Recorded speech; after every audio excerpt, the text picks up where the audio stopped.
ladies and gentlemen. The very word secrecy is repugnant in a free and open society, and we are, as a people, inherently and historically opposed to secret societies, to secret oaths, and to secret proceedings. We decided long ago that the dangers of excessive and unwarranted concealment of pertinent facts far outweighed the dangers which are cited to justify it.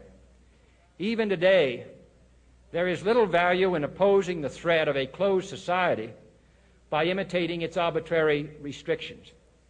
Even today, there is little value in ensuring the survival of our nation if our traditions do not survive with it.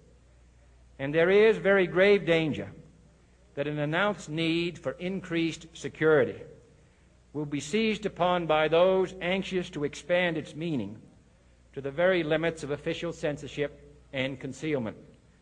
That I do not intend to permit to the extent that it's in my control.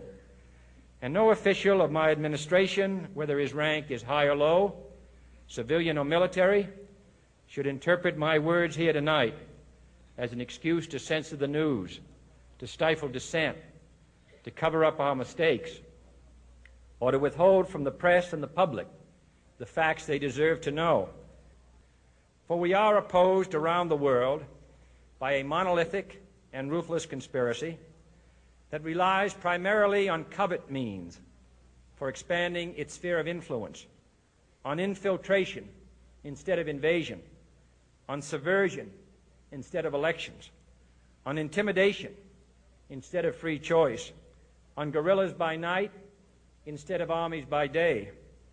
It is a system which has conscripted vast human and material resources into the building of a tightly knit, highly efficient machine that combines military, diplomatic, intelligence, economic, scientific, and political operations. Its preparations are concealed, not published. Its mistakes are buried, not headlined. Its dissenters are silenced, not praised. No expenditure is questioned, no rumor is printed, no secret is revealed.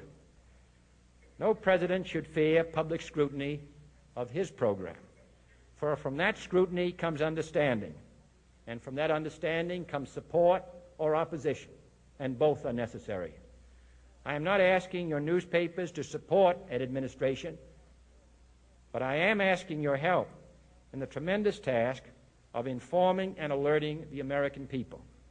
For I have complete confidence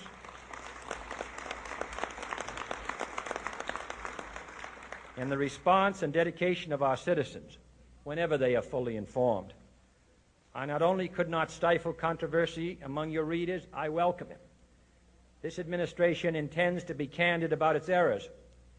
For as a wise man once said, an error doesn't become a mistake until you refuse to correct it.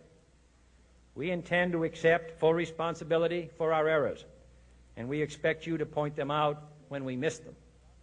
Without debate, without criticism, no administration and no country can succeed, and no republic can survive. That is why the Athenian lawmaker Solon decreed it a crime for any citizen to shrink from controversy. And that is why our press was protected by the First Amendment, the only business in America specifically protected by the Constitution, not primarily to amuse and entertain, not to emphasize the trivial and the sentimental, not to simply give the public what it wants, but to inform, to arouse, to reflect, to state our dangers and our opportunities, to indicate our crises and our choices, to lead, mold, educate, and sometimes even anger public opinion. This means greater coverage and analysis of international news, for it is no longer far away and foreign, but close at hand and local.